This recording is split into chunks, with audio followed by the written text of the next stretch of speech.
கன்னியாகுமரி மாவட்டம் குழித்துறையில் நடைபெற்ற நலத்திட்ட விழாவில் பேசிய விளவங்கோடு சட்டமன்ற உறுப்பினர் தாரகை கத்பட், திமுக காங்கிரஸ் கூட்டணி கடந்த 20 ஆண்டுகளாக அண்ணன் தம்பி உறவாக தொடர்கிறது. இதில் எந்த குளறுபடியும் இல்லை. இது தொடர்பாக பத்திரிகைகள் சென்சேஷனுக்காக செய்திகளை வெளியிடுகின்றனர் என்று தெரிவித்தார். ஆட்சியில் பங்கு என்பது சாதாரண கட்சியினரின் ஆசை மற்றும் ஆதங்கம் மட்டுமே. இதுகுறித்து அகில இந்திய தலைமை உரிய முடிவு எடுக்கும் என்றார். மேலும் தமிழக அரசு வளர்ச்சிப் பணிகளுக்கு சிறப்பாக நிதி ஒதுக்குவதால் இந்த கூட்டணி மிக வலுவாக இருப்பதாகவும், தொகுதி பங்கீடு தொடர்பாக பத்திரிகைகள் தலையை புண்ணாக்கிக் கொள்ள வேண்டாம் என்றும் அவர் தெரிவித்தார். குழித்துறை பகுதியில் உள்ள கொடுங்குளம், அதாவது 14வது வார்டில் ஒரு மக்களுடைய பல வருட கனவான ஒரு ட்ரைனேஜ் 30 லட்சம் ரூபாய்க்கு, ஏன்னா ஒரு வருஷம் 2 வருஷம் இல்லை, கிட்டத்தட்ட 30-40 வருஷத்துக்கு மேலே ஒரு ப்ராஜெக்ட் இன்றைக்கி நாங்கள் இம்ப்ளிமெண்ட் பண்ணியிருக்கிறோம். அது மக்களுடைய கனவு. இந்த வார்டுக்கு மட்டுமே கிட்டத்தட்ட நான் எம்எல்ஏ ஆகி 1.25 வருஷம் கிட்ட ஆகுது. ஒரு 50 லட்சம் ரூபாய்க்கான நிதியை ஒதுக்கீடு செய்து கொடுத்துருக்கிறேன். உண்மையிலேயே அந்த மக்களுக்கு தான் இதுக்கு நன்றி சொல்லணும். ஏன்னா மக்கள் தான் எங்கிட்ட கேட்டாங்க. நானாக போய் எலெக்ஷன் டைமில் பார்த்தேன். பட் மக்களுடைய ஆதங்கத்தையும் இதை நிறைவேற்றி கொடுத்திருக்கிறேன். இதற்கு எனக்கு மாண்புமிகு முதலமைச்சர் அவர்களுக்கு என்னுடைய நன்றியை தெரிவித்துக் கொள்கிறேன். நீண்ட இடைவெளிக்கு பிறகு, பல போராட்டங்களுக்கு பிறகு திமுக காங்கிரஸ் கூட்டணி மீண்டும் உறுதியாயிருக்கு. இந்த உறுதியான சூழ்நிலையை நீங்க எப்படி பார்க்குறீங்க? எந்த நீண்ட இடைவெளியும் கிடையாது. கழிந்த 20 வருடங்களாக நாங்கள் திமுகவும் காங்கிரஸும் அண்ணன் தம்பி உறவாக நீண்ட நெடிய நாளாக கூட்டணியில் பயணித்துக் கொண்டிருக்கிறோம்.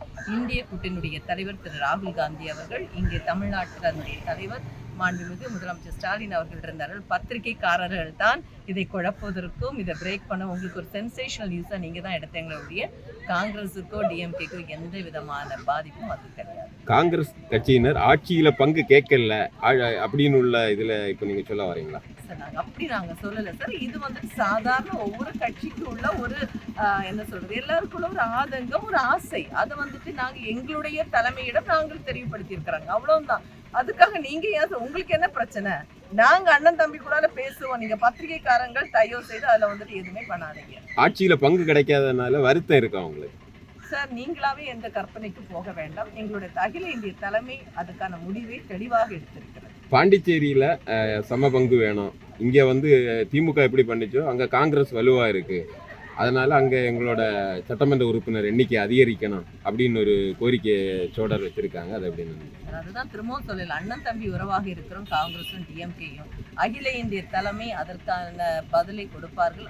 நான் தமிழ்நாடை தான் ரெப்ரசன்ட் பண்ண முடியுமே ஒழிய பாண்டிச்சேரி அதர் ஸ்டேட் அதை ரெப்ரசன்ட் பண்றதுக்கான பெரிய ஆடு நான் கூட்டணியுடைய வெற்றி வாய்ப்பு மிக சிறப்பாக இருக்கு. அதுக்கு தான் சொன்னேன்ல, சாதாரண இன்னைக்கு ஒரு வார்டுக்கு 50 லட்சம் ரூபாய் கொடுத்து இந்த ஒரு வருஷத்தை ஒதுக்கீடு செய்திருக்கிறார்கள் என்றால், ஒவ்வொரு வார்டுக்கும் ஒவ்வொரு இடத்துக்கும் நாங்கள் எவ்வளவு ஒதுக்கீடு செய்திருப்போம் என்பதை பொதுமக்களுக்கே தெரியும். எனவே இந்த கூட்டணியானது மிக வலுவாக, மிக சிறப்பாக வெற்றி வாய்ப்பை நோக்கி சென்று கொண்டிருக்கிறோம். கட்சிக்குள்ள தொகுதி பங்கீடு போடுறதுல குளறுபடிகள் இருக்குன்னு வெளிப்படையாக பேசுறாங்க கட்சிக்காரங்க. எந்த ஒரு குளறுபடியுமே கிடையாது. திரும்பவும் சொல்றேன், பத்திரிகைக்காரங்களை தான் அது ஒரு குளறுபடியாக, ஒரு செய்தியாக, ஒரு சென்சேஷனல் நியூஸ் பத்திரிகை விற்க வேண்டும் என்பதற்காகவும், பரபரப்பாக பத்திரிகை பார்க்க வேண்டும் என்பதற்காகவும் செய்து கொண்டு. மேடம், விளவங்கோடு யார் நிற்கும் மேடம்?